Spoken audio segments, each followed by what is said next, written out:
So, don't you just love it when the bike parts fairy has been?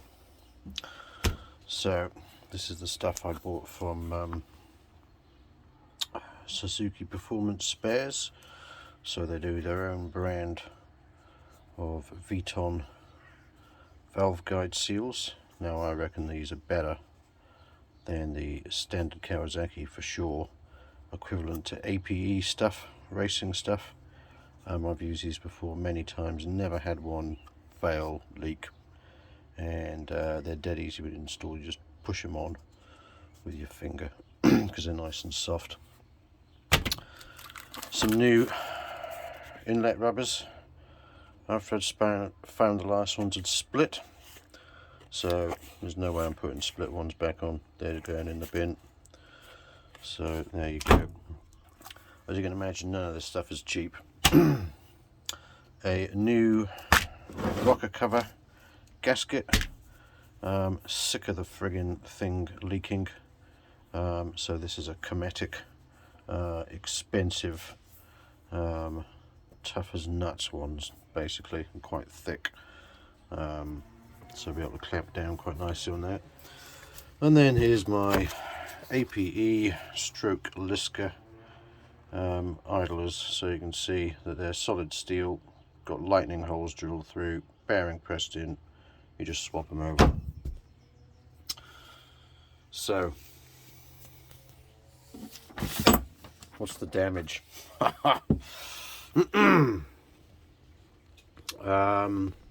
Idler gears, 300 quid. Inlet rubbers, 85 quid. That's cheap for inlet rubbers. I mean, these are pattern parts. If you went out and bought a Suzuki one brand new, 60 quid each.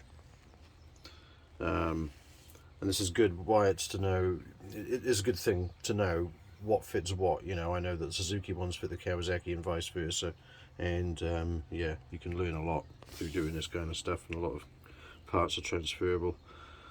The Vuitton SPS Performance Valve Stem Seals, 22 quid. That's cheap. Can cover gasket, 25 quid. I mean, how the fuck can you justify paying fucking 25 quid for a fucking little poxy fucking gasket like that, and then those are cheaper, those are 22 quid. I mean, yeah, pricing's all over the place these days, but you know.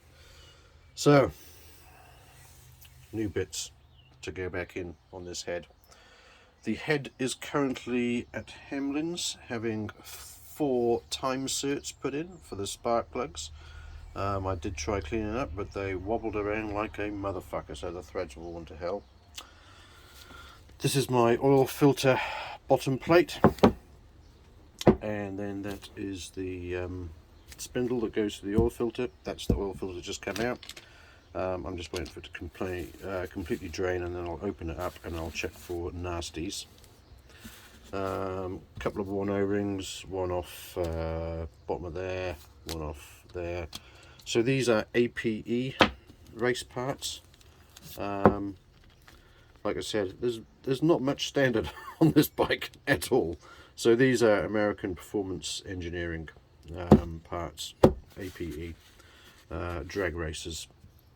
I have a little magnet here. I fit magnets. So this is the reason I use this stuff is this is low profile, so a lot thinner than the standard stuff. Therefore, I can actually run a low profile 4-to-1 exhaust like I do. I would not be able to run that 4-to-1 exhaust with the standard oil filter cover, because it's a casting and it's about twice the thickness. And then that's the sump plug, and then that's a low profile APE racing low profile. So I'm just going to renew the oil rings on that. I've ordered a filter, that's coming.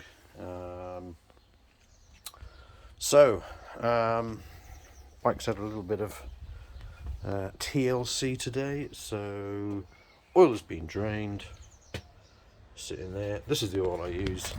It's fucking fantastic stuff. It's fully synthetic 4-stroke racing oil made by Rock Oil. It's not cheap, but no oil is cheap these days. And lots of people say, oh, you can't use synthetic in an old bike, but this is special synthetic. This has large molecular engineering. So the complaint about most synthetic oils in old bikes is, the oil's too thin, and you know, the clearances are too big on old bikes, and you know, you won't hold the oil in the bores, etc., etc. Well, basically that oil sort of negates that, because it's large molecular technology, so it's large molecules, so it doesn't get thin. And that's 2060 as well. So usually, you know, anywhere between 2050 and 1040 on these. If you put Motul 1040 in these engines, it pisses out everywhere. It's too thin. The 10 number is too thin. You want a 20 number basically for summer use when it's hot. 10's getting just too thin, and it'll just piss out like water. So drain the oil. Sump has been off, and I've just put it back on. So that sump plate's been off, and there was quite a bit of sludge. So I just put it all through the degreaser, just cleaned all the sludge out, put it back on. Reused the gasket because the gasket was okay. Now what I've done here is I have basically take the clutch casing off, clutch plates out, clutch springs out, and I wasn't happy with the clutch. Basically I converted this clutch from cable to hydraulic, because so here is the hydraulic cylinder. Now that's off it's an Oberon, a British made thing, not made for this bike. This is made for a Ducati Panigale. Obviously I've adapted it with my outrigger bearing plate here, and there's a push rod in here which I made, which goes through to the centre of the crank and pushes the crank out. The clutch pushes the clutch out. So a central rod is in here, and then on here we just have a crude little button arrangement, and that sits on the end of that rod and pushes the end of the clutch in and out, disengaging it. So wasn't happy with the clutch, the way it felt. It was too soft. Now if I can show you on the P&M, a cable operated clutch on a big Kawasaki. It's fucking so horrendous, and that's even with my, you know, much longer